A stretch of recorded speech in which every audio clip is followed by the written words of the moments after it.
Hi everyone, I'm Clinton Webb. I play principal horn in the Adrian Symphony. This is my little orange sofa, and this is my horn. Like most of us, I've been quarantining at home during the pandemic, so I've had a little bit more free time than usual to pursue various hobbies and practice a lot, obviously. So I thought I might introduce you a little bit to what I've been up to. First of all, since I'm predominantly a freelance musician, I have always had sort of a menagerie of side gigs, moonlighting, hustles, so on and so forth. I've done everything from search engine optimization to driving city buses. Recently, I've been working from home a little bit more than usual, which is, of course, really good under the circumstances. And I'm really grateful to, be able to keep working when so many other people are just out of work. When I'm at home and I don't have a performance coming up, one of my favorite things to do is roast coffee at home. Coffee is one of my sort of longest running hobbies throughout my life. I've always been very passionate about coffee. But roasting at home is particularly interesting because it's relatively simple to do. It takes a little bit of time, but you end up with really fresh coffee that tastes amazing, that you roasted yourself, is just super fresh. You get the best notes of the various flavors from the beans. It hasn't been sitting on a grocery store shelf gradually getting stale. So it's a low cost and very gratifying hobby to participate in during the pandemic. So we might go to my backyard in a minute, show you how I do that. I like to roast outside when the weather is nice. All we need are some green coffee beans. These are Tanzania peaberry coffee beans. They're called that because they're a little bit smaller than a regular Arabica coffee bean. We'll need a timer. I just use my phone. And we'll need a way to roast the beans. Traditionally, coffee beans will be roasted over a fire or on a stove, but it's difficult to get an even roast doing it that way. You have to agitate the beans continuously, and even as you're stirring them, only one side of the beans is ever facing the hot part of the pan. So it's very easy to get uneven roasts roasting them this way. It's a fun experiment, but I found another way to do it that I like even better. We're going to use a hot air popcorn popper. I got that guy for $20, and basically what it does is it swirls hot air around the beans in this little chamber, and they all get roasted pretty continuously and pretty evenly. It does an amazing job.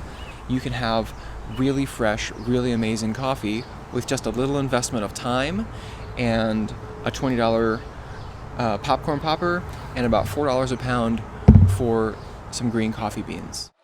I like to have the popper running for a bit before I add the beans just to make sure everything is nice and hot. Now we'll add some beans to the chamber.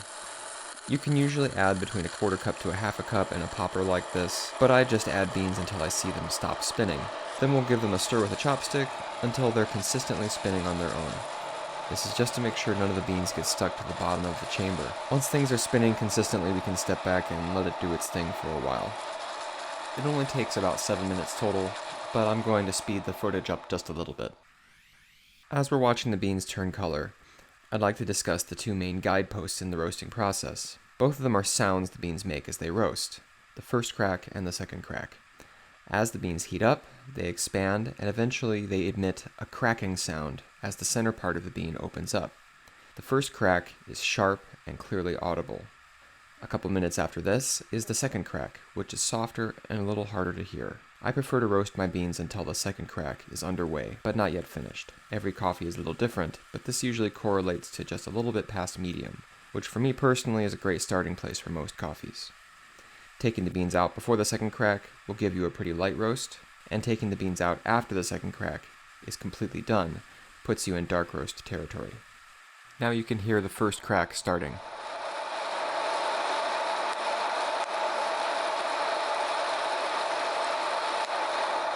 This process takes a few minutes between the first crack and second crack. You don't have to stand there the entire time, but I like to give it a stir every once in a while to make sure things are going well. The second crack is a little bit difficult to hear, but it's starting right about now.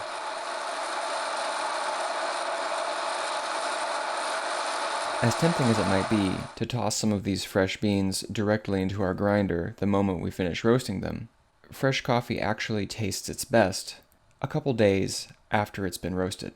The coffee has to release some CO2 gas that builds up as it's roasted. Usually a day or two after you roast it, you'll open the container they've been in and you'll hear a little pop as the gas escapes. That's not to say that it doesn't taste delicious the same day you roasted it, just to say that the peak flavor is a day or two later. Well, there you have it. Some fresh roasted coffee. It only takes about 7 minutes from start to finish, and the results are delicious.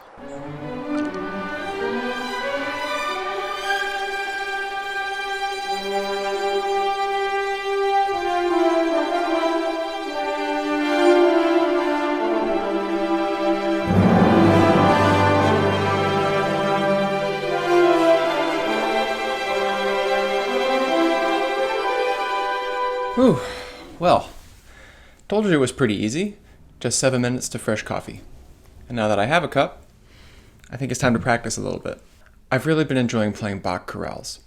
Since I can't play with other people right now, it's a really great opportunity to practice my intonation, to see if I can get an even quality of sound in all ranges, and to challenge myself to do something that I wouldn't normally do at work, which is, record multiple parts of the same piece with myself. Anyway, I hope you enjoy this short chorale, and I hope you enjoyed this short look into my life and one of my hobbies.